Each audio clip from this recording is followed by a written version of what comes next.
시간이 많이 없어서 바로 본론으로 좀 들어가겠습니다. 제목이 멋있지 않습니까? 누가 지었나 모르겠어요. 한번 읽어볼까요? 시작! 존재의 본질, 그것을 찾아라. 제가 지금 설교하는 게 상당히 부담스러운 게 뭐냐면 여기 다 비본질이에요. 옆 사람 잠깐 보세요. 옆 사람 잠깐 보세요. 비본질이에요. 그 눈썹 비본질이잖아요. 그 쌍꺼풀 비본질이잖아요. 도대체 주민등록증과 여러분들 페이스가 왜 이렇게 다르지? 우리 한은선 목사님의 실제 나이는 탑시크릿입니다. 그죠? 근데 그게 비본질이에요. 뭐가 본질이냐? 45. 그게 본질이에요. 겉사람 후패하나 내 속은 날로 새로워지는도다. 본질이 가진 힘, 그리스도가 가진 힘, 그분이 우리 안에 계심으로 말미암는 파라람바 요그 성령의 폭발적인 능력이 우리의 존재가 세상이 규정하는 존재가 아니라 하나님이 지명하시고 부르시는 그 존재로 일어설 수 있는 능력이 될 수 있다는 거예요. 제가 성경 중에서 가장 사랑하는 성경이 요한복음입니다. AD 80년, 85년경 사이에 쓰였다고 하는데 이 요한복음을 하나님께서 성령을 통해서 요한을 잡아서 쓰실 수밖에 없었던 이유가 뭐냐면 그 당시에 교회가 본질을 잃어버렸기 때문입니다.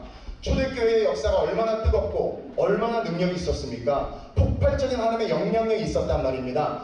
그 평안함과 축복과 번영 속에서 서서히 사람들은 본질을 잊어버리고 비본질적인 것에 집중하자 틈이 보이고 그 틈을 타고 영지주의자들을 비롯한 수많은 이단들이 교회를 밀거하고 타면서 성도들을 기만하기 시작했고 하나님의 말씀들은 왜곡되기 시작하면서 우리의 신앙이 무너지고 있었다는 거죠. 근데 포인트가 뭐냐면 우리의 신앙이 무너지고 있다는 것을 아무도 눈치채지 못했다는 거예요.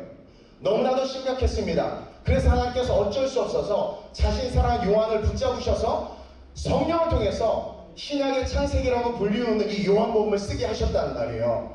이 요한복음을 통해서 우리가 깨닫는 게 뭡니까? 요한복음의 목적이 뭡니까? 20장 31절에 분명하게 요한복음의 기록 목적을 이야기하고 있습니다. 큰 소리로 읽어봅시다. 시작! 오직 이것을 기록함은 너희로 예수께서 하나님의 아들 그리스도이심을 믿게 하려 함. 왜 이 글을 씁니까? 예수님 승천하시기 얼마 되지도 않았는데 왜 그리스도임을 믿게 하려는 이 글을 80년이 지난 그때 왜 쓸 수밖에 없었냐라는 거예요.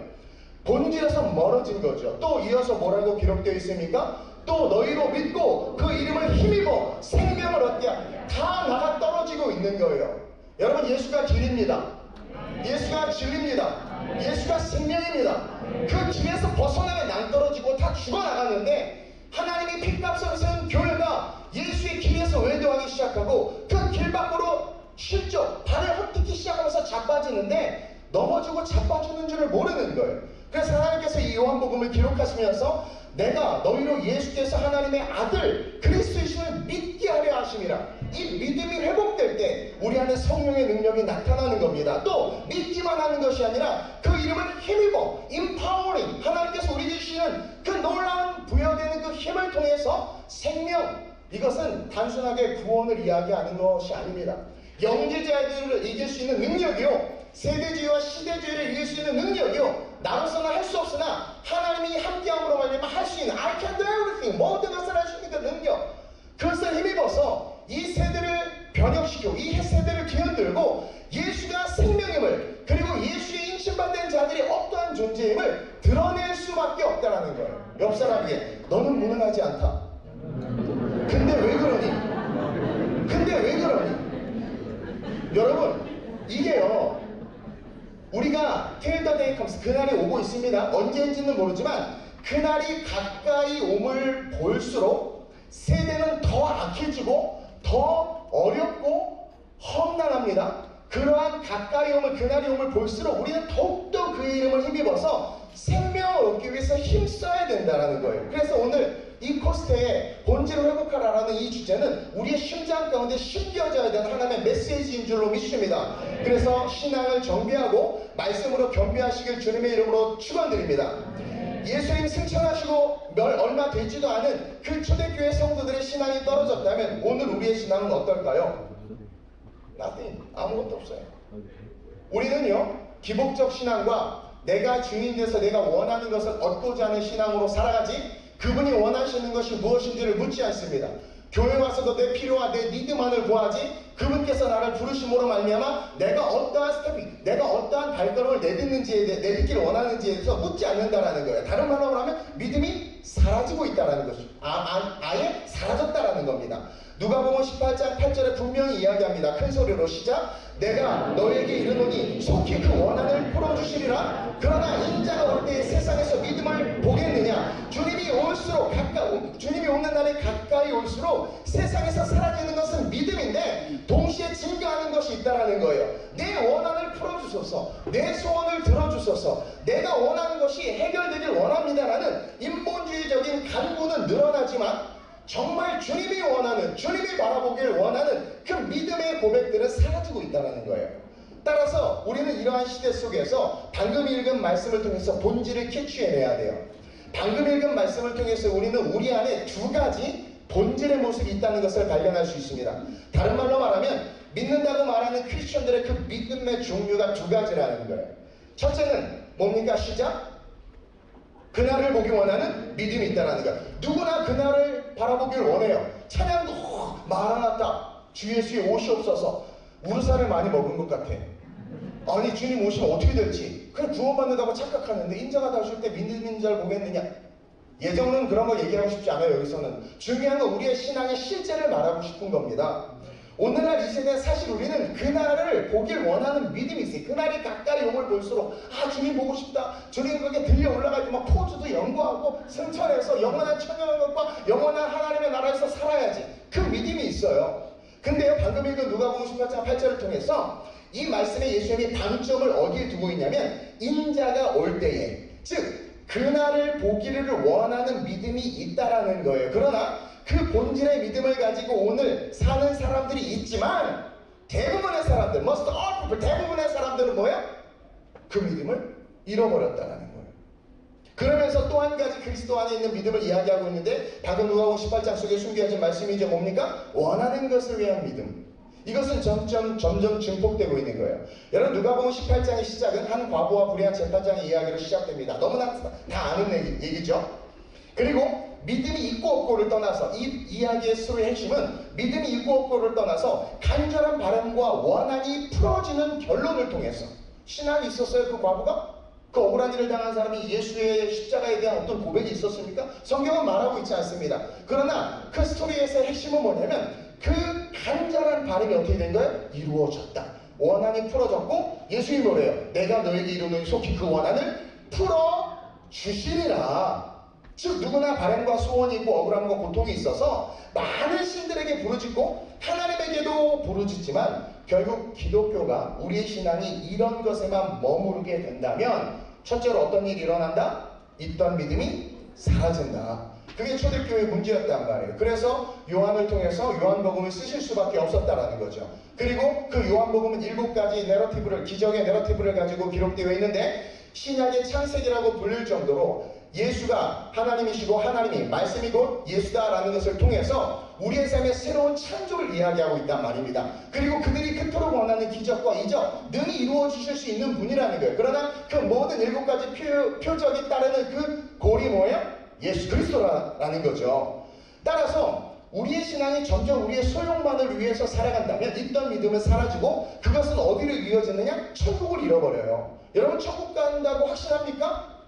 거기서부터 우리의 신앙이 무너지는 겁니다. 우리 바울 형님도 그렇게 많은 사람들을 구원해놓고 도리어 내가 구원 못 받을까봐 두려워했잖아요. 옆 사람 보고 넌 뭐니? 도대체 바울 형님보다 뛰어난 게 뭐가 있어요? 머리카락 좀 있는 거 it's okay. 또 뭐가 있어요? 없네? 그쵸? 천국 믿음을 잃어버리는 거예요. 천국을 잃어버리는 거예요. 그러면서 동시에 자연스럽게 내추럴 그로스 성장하고 있는 게 뭐냐면 본질을 잃어버린 저주받은 인생으로 우리의 삶이 귀결된다는 거예요. 즉 신앙이라는 것은 하나님의 영광을 위한 삶을 살아야 하는 것인데 교회 와서 예배하고 경배하고 봉사하고 섬기는 모든 것들이 내가 원하는 것을 얻기 위함이라면 때때로 은혜도 받고 응답도 받고 간혹 할 수 있어요. 뭐 은혜 받을 수 있어요. 그러나 그것이 내가 원하는 것을 얻기 위한 신앙으로 지속된다면 결국 마지막 때 구원받는 믿음과는 상관없는 믿음을 잘못된 변질된 믿음으로 말미암아 버림받을 수 있게 된다는 거예요. 그래서 요한복음을 기록한 겁니다. 교회는 내 원한을 속히 풀어주기를 바라는 신앙으로 오는 것이 아니에요. 그러면 여러분들은 토테미즘이나 샤머니즘과 별반 다를 바 없어요. 그래서 주님은 이어지는 누가복음 18장에서 바로 한 부자 청년의 이야기를 끄집어내고 있는 겁니다. 뭐라고 이야기합니까? 율법도 잘 지키고 다 지켰다고요. 여기서 저는 이 부자 청년이 순수했을 때, 뜨거웠을 때는 영생에 대한 소망이 있어서 열심히 신앙생활을 했던 것 같아요. 율법 지키는 거 쉬워요? 어려워요? 어려워요. 그러니까 우리가 이렇게 살잖아요. 쉬우면 우리가 이렇게 안 살 텐데. 나름 열심을 낸 거예요. 금욕도 하고 근처 안에까지 11조 율법도 다 지켰단 말입니다. 그래서 뭔가 자기가 영적으로 좀 뭐 된 것 같아요. 그래서 이제 예수님이 왔다고 하니까 칭찬받고 싶고 자기는 진짜 영생을 사먹어 천국 가고 싶은 마음이 있어서 예수님 영생을 얻으려면 어떻게 해야 됩니까? 그러니까 예수님 율법을 지켜라. 다 지켰습니다. 신났어. 그러자 예수님이 이쁜 거. 그럼 네 재산을 다 팔아서 가난한 자에게 나눠줘라. 그때 이 청년이 어떻게 했습니까? 고민하다가 예수를 떠나요. 왜 이것을 불의한 재판장의 비유와 묶어서 기록해놨냐라는 거죠. 이 청년은요, 영생에 대한 관심이 있었지만 어느 순간 시간이 흐르면서 믿음을 잃어버리고 자기가 원하는 것을 얻기 위한, 심지어 영생까지도 하나님이 우리에게 주시기를 원해서 주시는 게 영생인데 자기의 육체적 소유의 욕구로서의 영생으로 영생 자체도 변질된 겁니다. 그러니까 정말 예수님이 영생에 대해서 진짜 답을 줬을 때 반응을 못한 거란 말이에요. 즉, 내 소유를 위한 신앙으로 살다 보니까 어느 순간 뭐가 사라진 거예요? 믿음과 천국에 대한, 영생에 대한 그 관심이 사라져버린 거예요. 그래서 예수님 앞에서 고민하다가 떠나버린 거예요. 결국 신앙의 본질을 자기가 잃어버렸는데 잃어버린 줄도 모르고 지금 교만해져서 이 정도면 됐지. 굳이 저분 말 들을 필요 있어. 저분 이단이라고 그러던데 하고 그냥 자기에게 마귀를 단결하는 거죠. 구원받았을까요? 천국 가서 확인해 봅시다. 우리의 미래의 모습을 보여주는 것 같아요. 여러분, 예수님이 보고 싶은 믿음은 다른 믿음이라는 거예요. 다른 믿음. 바로 이 실로암 속에서 답을 찾을 수 있습니다. 예수님이 우리에게 보고 싶은 믿음이 바로 요한복음 9장에 기록된, 오늘 이 본문에 기록된 실로암 사건에 잘 나타나 있어요. 알다시피 당시 모든 병은 죄 때문이라는 세계관, 유대인의 죄에 대한 세계관으로 말미암아 모든 유대인들은 병이 걸렸다. 그런 건 죄 때문이야. 묻지도 따지지도 않고 제가 병 걸려서 죄 때문이야. 그것은 그들이 가진 죄에 대한 세계관 때문이었어요. 그래서 길을 지나가다 맹인된 자를 만나니까 제자들이 생각을 1도 하지 아니하고 뭐라고 물어요? 저 사람이 맹인된 것이 누구의 죄 때문입니까? 그러면서 그것도 정확하게 자기니까 자기의 부모이니까 이미 죄 때문이라는 결론을 짓고 말하고 있는 거예요. 근데 주님은요, 이 세계관을 아무렇지도 않게 박살내버려요. 3절 읽어볼까요? 시작. 죄로 인한 것이 아니라 그에게서 하나님이 하시는 일을 나타내고자. 우리는 비본질에 묶여서 선악과를 따먹은 인간의 특징이 뭔 줄 압니까? 모든 선악의 주체가 자기가 되길 원하는 거예요. 그래서 내 생각이 옳은 겁니다. 세 사람만 모여도요, 진리가 없어요. 다 자기가 주인공이에요. 그래서 선악과 먹은 인간들의 특징은 내 생각이 맞아. 아닌데? 아닌 것 같은데? 그래서 상대의 말이나 권면이나 심지어 설교까지도 thinking about 하는 이유가 뭐예요? 자기 안에 자기의 교만. 자기가 주인 되었기 때문이라는 거죠. 근데 예수님은요, 아니, 그 사람이 소경된 것은 죄 때문이 아니야. 하나님의 일을 나타내고자 합니다. 니네들이 판단할 수 있는가? 죄에 대해서 니네들 판단 못해. 이 죄의 장아찌도 지들이 그냥 죄의 장아찌인데 무슨 지들이 지들을 판단해. 장아찌가 야 네가 더 짜다, 내가 더 짜다, 내가 짜다, 네가 짜다 막. 그 무슨 의미가 있습니까? 아무 의미 없어요. 그러면서 그 세계관, 그 당시 죄에 대한 잘못된 세계관, 자칭 의롭다는 유대인의 세계관, 아버지의 뜻과는 상관없이 선악과로 말미암아 그 안에 장착된 인본주의적인 세계관을 깨시고자 그 소경을 불러오는 겁니다. 그리고 나서 6절, 7절에 아주 특이한 장면이 나타나죠. 시작. 땅에 침을 뱉어 진흙을 이겨 그의 눈에 바르시고 이르시되 실로암 못에 가서 씻으라 하시니. 우리는 피상적으로 이 본문을 보고 더럽다고 생각하거나 왜 이러셔 예수님이? 수준 있으신 분이 왜 이러셔? 의문을 품을 수 있어요. 그리고 그가 실로암에서 눈을 씻자 눈이 밝아진 것을 보고 실로암이 무슨 능력 있는 우물인 줄 알고 성지순례 가고 꼭 그걸 텀블러에 담아와. 그러지 마세요. 아무 능력 없어요. 별로 수질 안 좋은 물이야. 근데요, 보세요. 우리 역시 우리는 예수가 아닌 우리가 원하는 것을 위한 변질된 믿음을 가지고 살아가고 있다는 게 거기에 증명되는 거예요. 실로암 물이 뭔데요? 가끔가다 우리 청년들과 우리 교회 프로그램 중에 EMTS라는 프로그램이 있습니다. 유럽 미션 트레이닝 스쿨이라는 프로그램을 지금도 진행 중에 여기 와 있는 건데 이렇게 좋은 이런 어떤 그런 동상이나 예수님 모습 보면 그 부분만 하도 만져서 그쵸?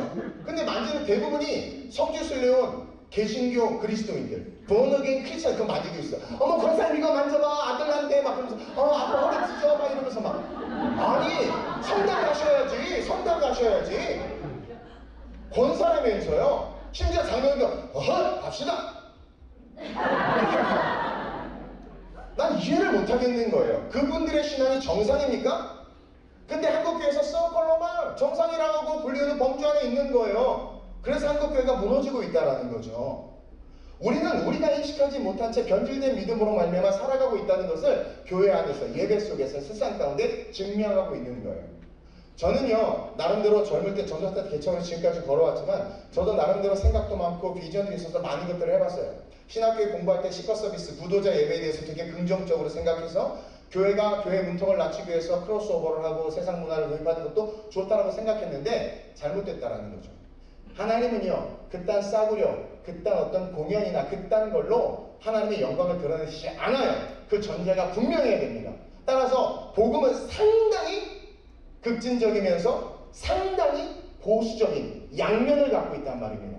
그래서 저도요 다양한 오픈워십 여러 가지를 해봤는데 열매가 없는 거예요. 그래서 본질로 돌아가서 하나님이 원하시는 모습으로 때로는 멍청하고 무식해 보이지만 했더니 정말 놀라운 부흥을 하나님께서 주셨다는 거죠. 여러분들 우리 안에 우리가 인식하지도 못한 채 스며들고 있는 그 비본질의 신앙의 모습들을 오늘 발견하고 다 뽑아내야 돼요. 7절에 뭐라고 기록되어 있습니까? 시작! 일세 실로암 못에 가서 씻으라 하시니 실로암은 번역하면 보냄을 받았다는 뜻이라 이에 가서 씻고 밝은 눈으로 왔더라. 여기서의 포인트는 실로암을 번역하면 뭐라고 기록되어 있습니까? 보냄을 받았다. 실로암이 주인공이 아닙니다. 여러분 유대인들의 문화 중에서 아주 좋지 않은 문화가 있는데 그게 땅에 침을 뱉는 행위입니다. 에이퇴 이거 보면 저주 행위예요. 그리고 동서고금을 막론하고 침 뱉는 행위는 다 좋지 않아. 그쵸? 우리 어릴 때 했잖아요. 에이 안 좋은 거야. 저녁부터 튀튀튀 물러가라 막 그러고 침 뱉고. 유대인들 역시 마찬가지로 땅에 침을 뱉는 행위는 저주 행위였어요. 그리고 그 침을 흙에 뱉어서 비볐다라는 거죠. 진흙처럼 만들었는데 이것은 뭘 상징하냐면 퍼펙트 완벽한 저주입니다. 저주받은 땅에 저주의 행위를 쏟아 부은 거라는 거죠. 여러분 땅은 이미 아담과 하와 때문에 창세기에서 저주를 받았고 그 저주받은 땅에 저주의 행위를 통해서 완전한 저주를 상징하는 그 진흙을 눈에 쳐발라 버린 겁니다.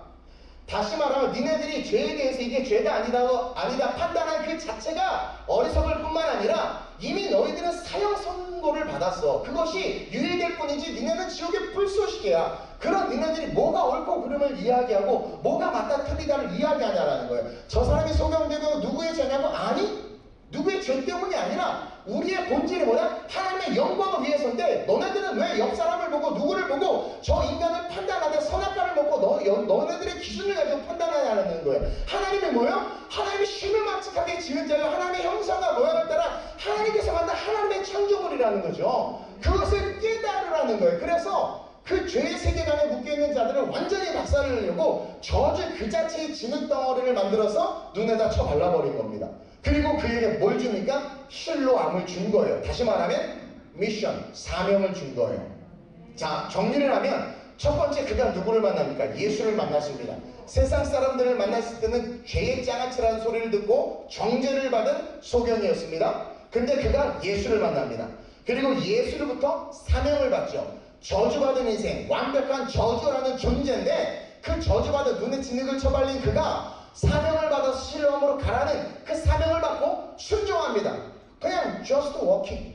생각해봐 얼마나 놀리겠습니까? 아이고 저 등모 신모 눈에 아이고 저 막 저 또 간다 가 막 아이고 막 얼마나 눈 뜨고 싶으면 갈까 막 온갖 비난과 조롱이 있지 않겠습니까? 근데 그는 심플하게 순종해요. 그리고 그 결과가 우리에게 말해주듯 모든 저주, 완벽한 저주가 한순간에 사라지고 눈이 떠지면서 밝은 눈이 되어 돌아왔다는 거예요. 점검합시다. 첫째, 읽어볼까요? 시작. 우리는 예수를 만났습니다. 언제? 언젠가는 만나지 않았어요? 그러니까 여기 있지. 아저씨 만나서 여기 왔어요? 오빠 만나서 왔어요? 어느 순간 우리는 예수 그리스도를 분명히 만났습니다. 오빠 만났군요 거기. 어느 순간 우리는 예수 그리스도를 진짜 만났어요. 그래서 여기 있는 거 아니세요? 옆 사람 보세요. 전혀 예수 믿을 수 있는 사람 아니잖아요. 그건 얼굴이 증명합니다. 그리고 본질에 대한 확신이 없으니까 자꾸 그리잖아요. 자꾸 나도 우리 성도에 눈썹 그리라고 갈등을 하고 있는 거야. 본질로 살 것인가? 비본질로 살 것인가? 본질로 살 것인가? 비본질로 살 것인가? 도대체가 예수 믿을 수 없는 존재란 말입니다. 우리들은. 근데 어느 날 전적인 은혜죠. 그건 전적인 은혜입니다. 하나님께서 우리에게 찾아오신 거예요. 와달라고 부탁하지도 않았어요. 근데 우리는 그날 그 아름다운 러브 스토리를 잃어버린 거죠. 부자 청년처럼 어느 순간 자기의 만족의 신앙생활을 하다 보니까 예수를 만났어요. 그러고 나서 한참 처음엔 뜨거웠지만 어느 순간 교회가 비본질적인 교회예요. 메시지도 세속화되고 인본주의화되고 모든 것들이 성경에서 어긋나 길이요 진리요 생명이라고 했는데 그 길 밖은 여러분 낭떠러지예요 그냥. 근데 그건 줄도 모르고 길 밖으로 가면서 이게 길이다라고 말하는 이야기들을 듣기 시작하는 거죠. 그러면서 어느 순간 부자 청년처럼 자기 만족을 누리는 신앙생활을 해도 괜찮다. 그리고 어느 순간 자기 만족을 위한 신앙생활. 목사님은 밤새 설교를 준비해왔는데 자기 마음에 안 들면 툭툭 쳐내고 교회 시스템이 마음에 안 들면 어쩌고 저쩌고 네가 사 그럼 시스템을. 그리고 뭐가 어떻네 저떻네 이 교회는 뭐가 안 됐고 저 교회는 뭐가 안 됐네. 스스로 신이 된 거예요. 예수를 만난 걸 잃어버린 거죠. 그래서 존재의 본질, 우리는 하나님의 형상과 모양을 따라 지음받은 그런 우리인데 잃어버렸단 말이에요. 그것을 찾아야 되는데 다시 말하면 예수를 다시 만나야 돼요. 여러분 그때 그 추억 잊어버리시고 다시 예수님을 뜨겁게 만나게 해달라고 기도해야 되고 그것이 매일의 예배 속에 있으시길 주님의 이름으로 축원드립니다. 그러면 세상은 우리의 본질을 단 1도 훼손할 수 없습니다. 그러면서 이 실로암 사건에서 우리가 깨닫는 것은 사명을 받는 게 중요하다는 거예요. 그가 사명을 받지 않고 지능만 이겨서 이렇게 했으면 그냥 죄라는 거죠. 그리고 만약에 실로암이라는 연못이 정말 능력이 있었으면 가서 다 씻었겠지. 아유 목사님 예수님이 실로암에 가서 씻으라고 해서 그 순간 실로암의 물이 쭉 능력의 물로 바뀌어서 난 거거든요. 성경을 쓰세요 그냥. 예수님께서 가라하셨단 말이에요. 가라하셨단 말이에요.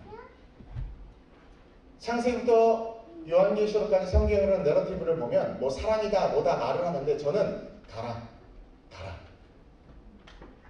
하나님부터 온 우리가 예수에게로 가고 십자가를 통해서 천국으로 가는, 그러나 혼자 가지 말고 기록된 말씀, 그 사명을 통해서 잃어버린 자들을 찾아가는, 그것이 성경 전체가 우리에게 이야기해주는 하나님의 사랑의 본질이라고 저는 생각을 해요. 그렇기 때문에 저와 여러분들이 다시 나에게 주신 그 본질을 찾기 위해서 사명을 받아야 된다는 거예요. 사명은 예수 믿는 우리가 살아가야 될 리즌, 이유이며 예수 만난 이후에 존재해야 하는 가치예요. 예수 만난 이후에 존재해야 되는 가치가 뭡니까? 여러분 예수 만난 이후에 존재해야 되는 가치가 27억짜리 판교의 아파트를 사는 겁니까? 예수 만난 다음에 우리의 삶에 나타나야 되는 가치가, 존재가 서울대에 합격하고 질병은 다 떠나가고 모든 들어가도 복을 받고 나가도 복을 받고 손만 대는 것마다만 떡반죽이 복을 받고 로또 사면 당첨되고, 이것이 예수를 만난 이후에 존재해야 되는 우리의 가치입니까? 근데 그렇게 알고 있다니까요. 예수 만나면 다 잘되고 예수 만나면 다 평안하다고. 근데 성경은 전혀 그렇게 이야기하고 있지 않아요. 그리고 고난을 받는 그들의 삶에도 그 고난이 전혀 장애가 되고 있지 않는 것을 우리는 볼 수 있단 말입니다. 그러니까 우리가 얼마나 본질에서 많이 비껴나 있냐라는 거예요. 그러다 보니까 길에서 비껴났으니까 진리가 진리인지도 깨닫지를 모르고, 그러다 보니까 뭐 생명이 없는 거예요. 생명이 없는 거예요. 생명은 자족이고요. 생명은 창조고요. 생명은 everything, 모든 것입니다. 그게 없는 거예요. 그러니까 계속 무너지고 쓰러진다는 거죠. 그래서 우리는 어떤 결론을 도출해낼 수 있습니까? 그것을 위해서 걸어가야 하는구나.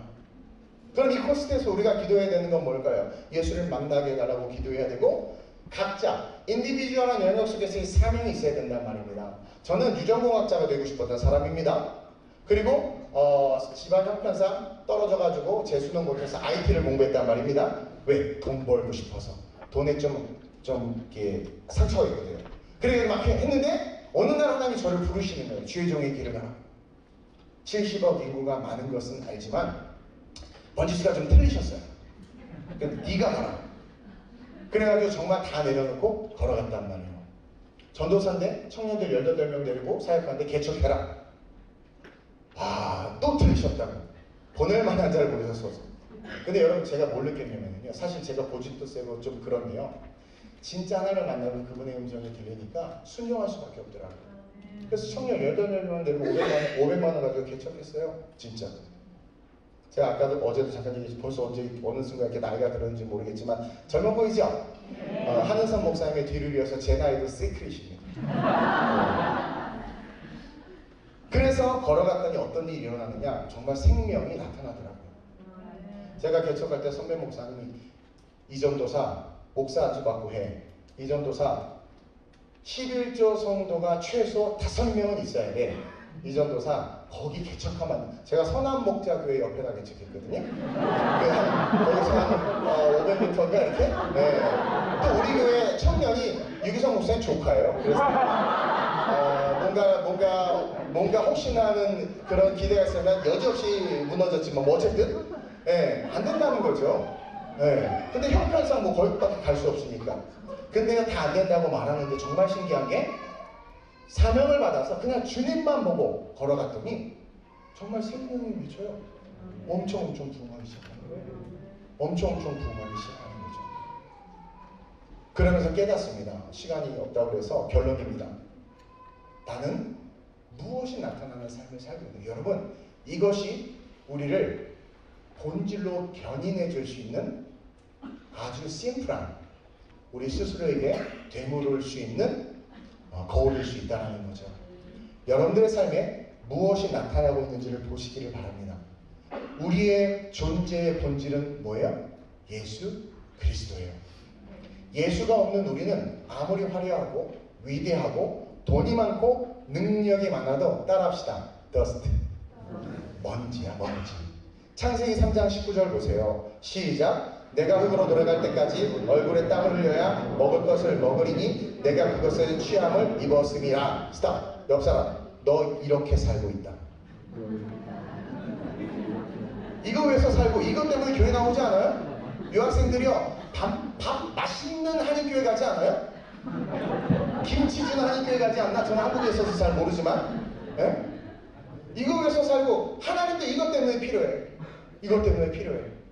근데 그 결론이 뭐예요? 그렇게 살면 결론이, 너는 흙이니 흙으로 돌아갈 것이니라 하시니. 이미 창세기에서 복음 전체를 이야기하고 있는 거예요. 그렇게 얼굴에 땀을 흘리며 먹을 것을 먹고 입고 재산을 모으지만 결론은 흙이라는 거죠. 먼지라는 거죠. 예수가 없는, 여러분, 그럼 예수가 없는 지금 옆 사람 봐봐요. 이먼지, 최먼지, 김먼지, 박먼지, 흰먼지, 신먼지, 다 먼지야, 먼지. 먼지가 되어 날아가야지. 어디로? 지옥으로. 한국은 트레이닝을 하고 있잖아요. 찜질 나가서 열심히 트레이닝을 하는데 해도 안 돼요. 그래서 이 코스트에 온 많은 먼지들이 오늘 이 시간 죄송합니다. 저는 이제 설교하고 튈 거거든요. 한선 목사님이 안 부르실 것 같아요. 내년에는. 그래서 코스트에 온 우리 모든 먼지들이 먼지가 아니라 그리스도의 제자가 돼서 딱 한 번 사는 인생, 달려갈 길과 주 예수께 받은 사명, 그것을 마치려면은 나의 생명을 조금도 귀한 것으로 여기지 아니하노라 라는 이 결단을 가지고 여러분들의 신뢰함을 향해서 걸어가시길 주님의 이름으로 축원드립니다. 여러분, 예수가 우리의 본질이에요. 우리의 본질, 그 예수 그리스도가 나의 본질이 될 때, 그때 생명의 꽃이 피기 시작합니다. 성경 이야기하죠. 구하지 않아도 있어야 될 것을 아신다. 우리가 원하는 것을 구하는 순간 우리는 만모니즘을 숭배하는 겁니다. 너희는 먼저 뭐예요? 그의 나라, 내가 제일 싫었던 성경 구절이야. 너희는 그의 나라와 그 의를 구하래. 진짜 조건부 하나님 너무 싫었어. 이 모든 것을 더한데 나는 이 모든 것보다 더해주면 다 할 것 같은데. 근데 예수님을 만나니까요, 아, 먼저 그의 나라와 그의 의를 구하는 게 진짜구나. 그래서 저는 제 인생 완전히 걸어버렸잖아요. 그래서 지금도 목사지만 선교사로 그렇게 걸어가는 거예요. 여러분, 본질이 예수 그리스도가 돼야 돼요. 그러면 그 본질로 돌아가기 위해서 우리가 해야 될 첫 번째 스텝은 예수를 찾아야죠. 다른 방법이 없어요. 여러분, 40일 금식하면 예수 찾아질까요? 요즘 하나님이 제일 무서워하는 게 40일 금식이야. 자기가 원하는 것을 얻으려고 목숨 걸고 기도해. 휴망의 결과를 풀 때 기도해야 되는데 내 새끼 설계 안 들어가면 안에 죽는다고 막 40일 금식 기도해요. 그리고 그걸 교회가 가르칩니다. 여러분, 흉하게 결박을 풀고 정말 영혼과 구원의 문제와 영적 전쟁을 해야 될 기도들이 어떻게 됩니까? 편들됐단 말이에요. 욕심을 위한 걸로 바뀌었단 말이에요. 여러분, 예수는 예수의 방법대로 찾아야 찾을 수 있고 만날 수 있어요. 자, 본질을 회복하라. 그 본질을 회복하고 그것을 찾아야 되는데 그게 예수인데, 그 예수를 다시 만나기 위해서 성경이 정확하게 답을 기록해놨는데, 첫째로 모이기에 힘써야 됩니다. 여러분, 너무나 심플한 거예요. 성경은 마지막 때의 특징을 정확하게 이야기해주고 있어요. 뭐예요? 모이기를 피하는 문화, 모이기를 피하는 사상, 모이기를 피하는 지식, 모든 것이 집안에 앉아서 다 이루어질 수 있는 AI 시대와 버추얼 리얼리티 시대 속에서 하나님은 다 하시고 말하는 거예요. 세상이 아무리 편리해지고 아무리 4차 산업이 일어나서 우리의 삶이 뒤바뀌어도 그리스도인들은 모여야 된다. 그래야 예수를 만날 수 있다는 거예요. 히브리서 10장 25절입니다. 시작. 모이기를 피하는 어떤 사람들의 습관과 같이 하지 말고 오직 권하여 그날이 가까이. 이 말씀의 방점이 어디에 있습니까? 그날이 가까이 온다라는 거예요. 이건 완전한 선언이고, 그날이 가까이 옴을 볼수록 나타나는 사회적 현상이 모이기를 피한다. 코로나도 그런 현상 중에 하나였죠. 그렇죠? 근데 그럴 때 어떻게 하라는 거예요? 나를 만나려면 그들의 습관을 쫓지 말라는 거예요. 다시 말하면 그들의 습관을 쫓으면 예수의 그들과 함께 할 수 없어요. 이야기했습니다. 오늘 새벽에 목사님께서 거룩한 영역, 헐리 스페이스가 있어요. 그곳에서 우리가 들어와야 되는데 십자가를 통과하지 않고 우리가 계속 세상에 머물러 있다면 절대로 주님이 우리와 함께 하실 수 없다는 거죠. 더군다나 예수 믿은 우리가 유다처럼 그렇게 세상에 용심해서 뛰쳐져 나간다면 우리 유다가 예수 다시 만났나요? 못 만나서 지가 지창자를 받지 못 만났단 말입니다. 따라서 우리는 그날이 가까이 om을 볼수록 본질이신 예수를 찾는 방법은 심플해. 모이세요. 그 형제가 마음에 안 들어 교회 갔더니 찬양이 도장 짜증나 죽겠어요? 목사님 자꾸 재워요? 그래도 모이세요. 그래도 모이세요. 지구상에서 가장 안전한 곳이 교회입니다. 여러분들의 귀가 고장난 거라는 생각은 안 해보셨습니까? 저는요, 모든 목사님들한테 은혜 받고, 그래서 우리 교회 할아버지 목사님 저 엄청 좋아요. 나만 은혜 받고 있습니다. 여러분, 내 귀가 고장났다고 생각하는 그 순간 성령께서 그 목사님의 메시지의 행과 행을 가르쳐서 은혜를 받게 하십니다. 우리 하나님 그거 못 하시겠습니까? 창조주신데? 목사 핑계 내지 마세요. 따라합시다. 내가 문제다. 모이게 힘써야 됩니다. 멀다고요? 오는 시간이 하나밖에 드리는 상급이에요. 얼마나 은혜입니까? 우리 교회는 용인 동백에 있는데 일산에서 저기 어디요? 부천에서 강남에서 사방팔방에서 다 와요. 젊은이들이. 거리는 중요하지 않아요. 은혜가 되면. 아파 죽겠는데 여러분 탐나병원 갈 거예요? 서울대병원 갈 거예요? 서울대병원 갈 거 아닙니까? 그렇죠? 네. 예수가 있는 교회가 돼야 돼요. 그리고 둘째로 심플합니다. 목사님들을 가르치면 귀 기울여야 됩니다. 목사님들이 마음에 들고 안 들고가 중요하지 않아요. 했던 소리 또 하고 또 할 때 여러분들 오죽하면 내가 순종을 안 하면 저러실까? 그렇게 귀가 고쳐지면 된다니까요. 그리고 막 가끔 그래요. 저도 옛날에 웃기려고 엄청 노력했는데 돌아오는 반응이 워낙 싸늘해서 그냥 진지하게 하니까 웃더라고요. 너무 우리 하나님 신실하시다는 걸 깨달았어요. 진지하게 하니까 웃어요. 여러분 막 웃기려고 하는데 웃기지도 않아. 자꾸 아재 개그하고. 그죠? 그럴 때 여러분들이 그 현상에 지배당하면 여러분 그리스도인이 아닙니다. 2000 years ago 예수님께서 걸어다녔던 거리가 어떤 거리였어요?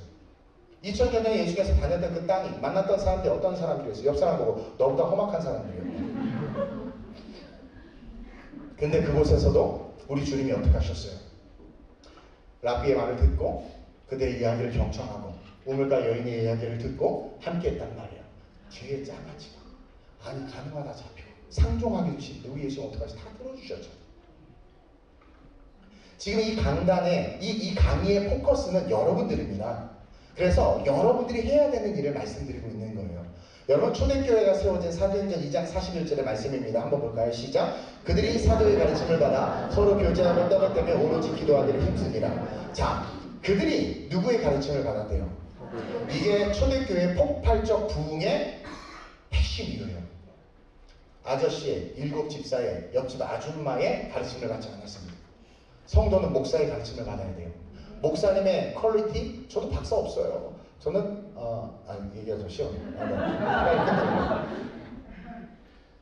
사도들의 가르침을 받을 때 진정한 성장이 있습니다. 다른 사람 유튜브 책으로 성경의 가르침 받을 수 없습니다. 여러분, 요즘 유튜브 시대고 유튜브로 들을 수 있다고 하는데 아니요.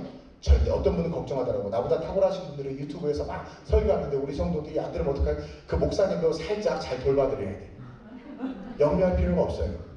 하나님께서 너희들에게 네 양을 우리에게 준 양이 있다라는 거죠. 그래서 저는 가는 성도 안 맞고 오는 성도 안 맞고 가는 성도 안 잡아요. 정말 그래요. 네. 할렐루야. 네. 여러분, 여러분의 담임 목사인 목자를 통해서만 가장 강력하게 확실하게 배울 수 있다는 거 아세요? 그게 영적 진리고 질서입니다. 판단은 하나님이 하시는 겁니다. 그리고 그 가르침을 받는 것이 여러분 본질로 돌아가는 가장 빠른 길이에요. 시간의 세 번째, 시작. 교인들과 밥을 많이 먹어야 돼요. 여러분, 세상 만남, 세상 친구들 밥 엄청 많이 먹고 다니죠? 교인들하고 먹으면 체하는 거 알아요. 그리고 교인들하고 먹을 때 돈 내는 거 너무 아까운 거 알아요? 근데 여러분, 예수 그리스도를 만나고 본질로 돌아가려면 초대교회의 모습을 사모해야 되고 사도들의 가르침을 잘 받고 마지막 때가 가까이 오시 열심히 모이는데 모여서 헛된 얘기하지 마. 막 모이면 우리가 험담하는 게 선악과를 먹은 우리 인간의 실존이거든요. 그럴 때 어떻게 밥을 집어 넣어버리는 거예요. 계속 넣어버리는 거예요. 계속. 또 야 근데 말이야 그 집사가 야 마셔. 계속. 여러분 크리스천들은요. 따라하세요. 크리스천들끼리 밥을 많이 먹어야 된다. 그래서 뭐가 돼야 되냐면 식구가 돼야 돼요. 여러분 식구는요. 아무리 못나가 승질나고 막 그래도 자고리하면 다 풀리고 유나고나 내 식구, 내 가정, 내 새끼예요. 내 아빠, 내 엄마예요. 그래서 밥을 많이 먹는 게 밥 먹는 식구 아닙니까? 이빨 드시길 주님으로 축원합니다. 그리고 마지막으로 기도에 힘써야 됩니다. 여러분 한국교회가 약해진 이유가 이 기도가 사라진 거죠. 예. 우리 교회는 제가 지금 선포했어요. 우리 교회가 수요 예배가 저녁에 8시, 금요 예배가 9시인데 지금 100명 정도밖에 안 나와요. 그래서 내가 올해 200명 나오게 해야겠다고 내가 선언을 했어요. 그랬더니 110명으로 올라오고 115명으로 올라갔어. 근데 그 중에 40-50명이 3-40명이 그쵸 40-50명이 초등부, 중등부, 고등부 애들이에요. 유여유치부 스바라시 데스. 대단한 거죠. 맛을 봐야 맛을 알지 샘표 간장. 기도의 맛을 보여줘야 돼요. 근데 얘네들이요 진짜요 천국 빨리 갈 날이 얼마 안 남은 우리 안수입자 권사님들은 안 나와 강대상에. 근데 주에 선택 기도합시다 그러면 애들이 올라와요 강대상에. 그래서 여기 우리 교회 오진 지 얼마 안 되는 안수입자에 놀란 거 우리 교회에서 여기는 강대상에 애들이 올라가서 기도하네? 이게 얼마나 놀랍습니까? 쓰고 있죠 완전 대단하죠. 방금 읽은 사도행전 2장 42절 끝에 뭐라고 이야기합니까? 오로지 기도하기를 힘쓰니라. 여기서 힘쓴다는 것은 헬라어 미완료 과거형이에요. 다시 말하면 오로지 기도하기 힘쓴다는 것은 미완료 과거형입니다. 그때로부터 다시 말하면 투데이 오늘로부터 시작해서 멈추지 않고 지속적으로 계속 되어지는 것이 오로지 기도에 힘쓰는 거예요. 멈추지 않고 지속적으로 계속되는 것. 그리고 기도는 바로 쉽게 말해 주님과 밥 먹는 거예요. 크리스찬끼리 밥을 먹었어요? 그럼 우리 주님과도 밥을 먹어야지. 주님과 식구가 되는 거예요. 그럴 때 어떤 일이 일어나느냐? something to happen. 43절과 47절에 어떤 일이 일어납니까? 세상이 두려워합니다. 교회는 부흥합니다. 예수님과 식구가 되고 크리스찬의 식구가 돼서 하나가 돼서 걸어가는데 세상이 어떻게 밀가루 될 수 있습니까? 교회가 어떻게 타락할 수 있습니까? 43절 시작. 사람마다 두려워하는데 사도들을 말미암아 기사와 표적이 많이 나타나니 47절 하나님을 찬미하며 온 백성이 칭송을 받으니 주께서 구원 받는 사람 날마다 더하게 하시니라. 본질로 돌아갑시다. 끝내라고 합니다. 원고는 많이 남았지만 끝내겠습니다. 이 시간 이렇게 한번 기도합시다. 여러분 그것을 찾아야 돼. 존재의 본질 이것을 찾으라. 여러분 분명히 기억해야 됩니다. 우리는 그리스도가 없으면 쓰레기입니다. 어느 날 찾아오신 그 예수님 잊어버렸잖아요. 그 예수님 찾아야 합니다. 모이기에 힘써야 합니다.